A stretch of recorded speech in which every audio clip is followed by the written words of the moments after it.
Okay, so tonight we're going to do the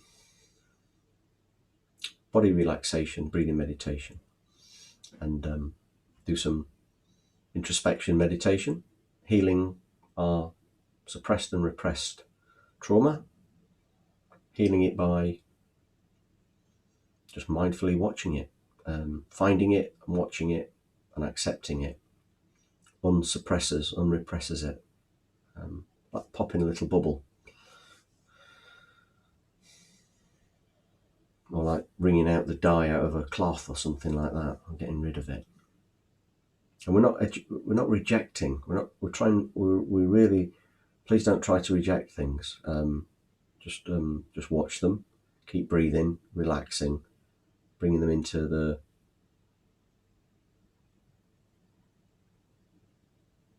space that's our mind. That space.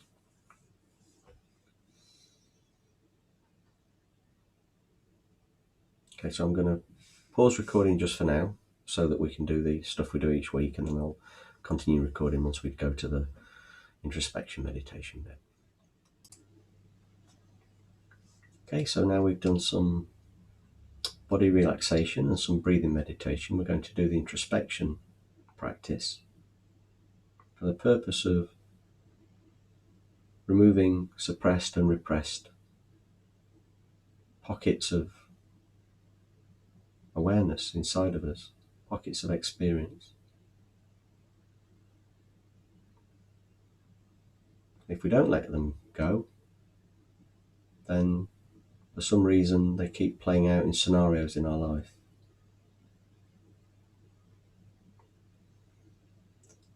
So what I'd like you to do is think about something that is on your mind or in your heart, something that's ready to be inquired about, looked into. Looked into is a good phrase. Something you want to look into and investigate, to remove it or what's underneath it. I'll leave you for a few moments to consider what it is that you'd like to look into, to alleviate.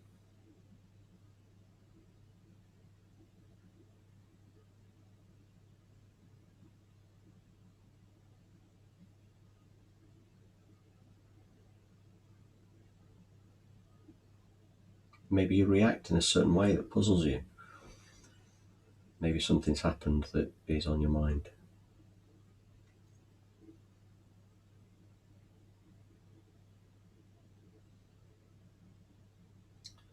Okay, so what we can do now is we toggle between our thoughts and our feelings.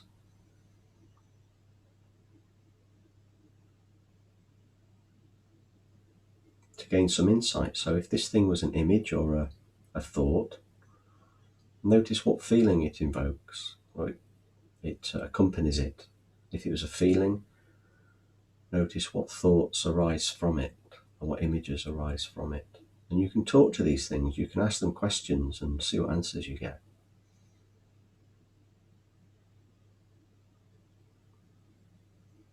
Ask open questions like what and how.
We can enhance a feeling to see if there's a feeling underneath it.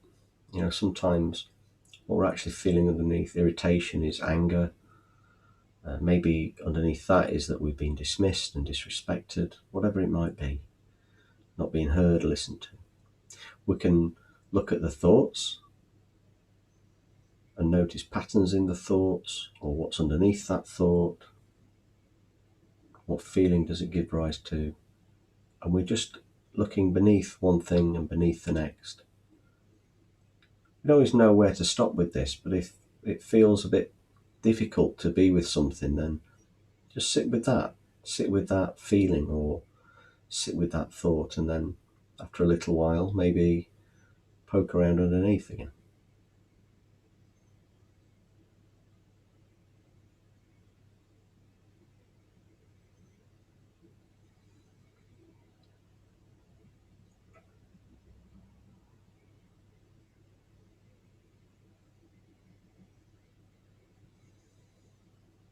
We can ask ourselves what need that we have is not being met. What need wasn't being met?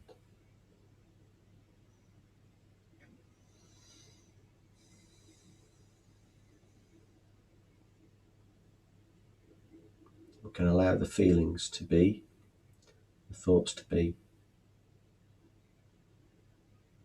and not be scared of the fear if any arises.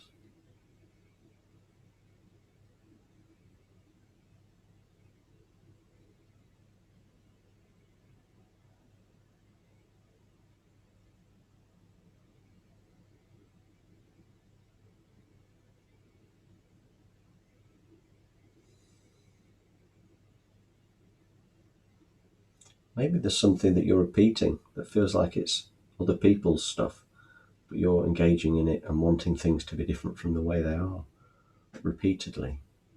And what's your part in that? Not to blame yourself, but what is it that you're wanting that you just can't get?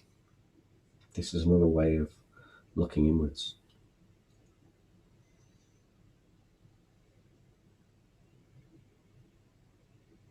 What repetitive process are you contributing to, and what are you hoping to get out from it?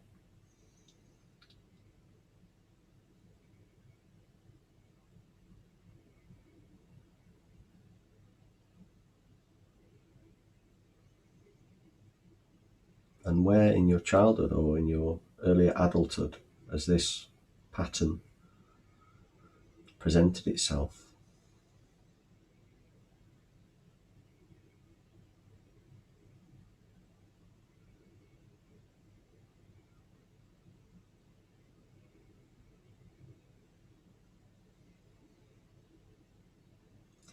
We can go back to events repeatedly in this way and check whether they're losing their power over us to disturb our mind. And gradually they do, because we're unsuppressing them, unrepressing them.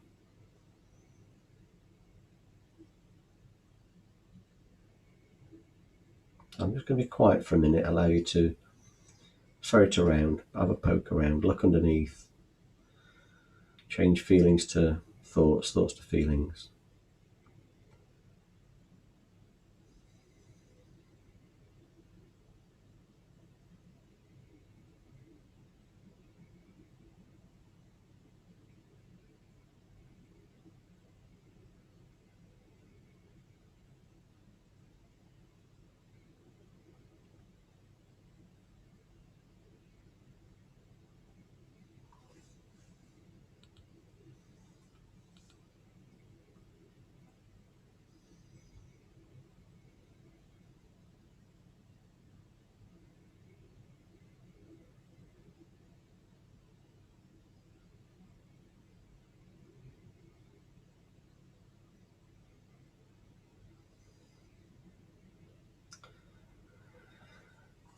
Okay, so a very helpful part of this is to appreciate what we're doing is brave. It's investigative. It's honest. It's open.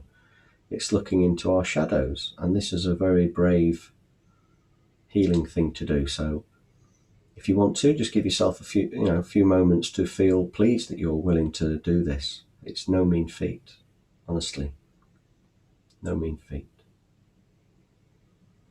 So we can encourage ourselves, recognizing what we're willing to give a go.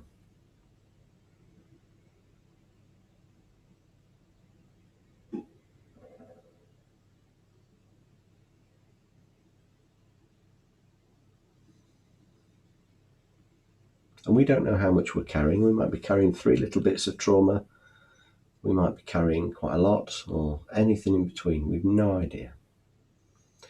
What I do know from my own experience, each time something gets brought into the light, gets healed, gets accepted, there's less burden. There's less burden. And then the next things pop up. We don't need to go looking for things in life. Things will find us. They want to be released. They'll keep showing up, and we can do this practice in our day-to-day life. So before we come out of meditation, we can dedicate the peace we've created, the honesty that we've practiced. We've used mindfulness and concentration, self-kindness, insight, mindfulness of feelings, mindfulness of thoughts. We've done so much practice in this short meditation.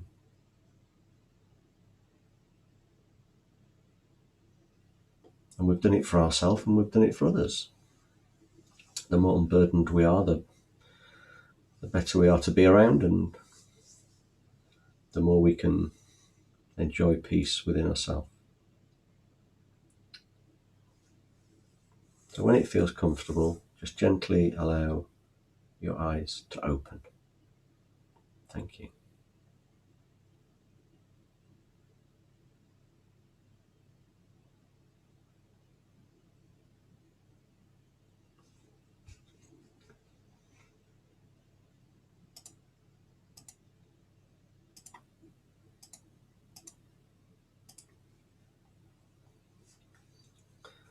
So one thing that I mentioned previously that I'd like to just reiterate, because I think it's so simple and helpful, is this.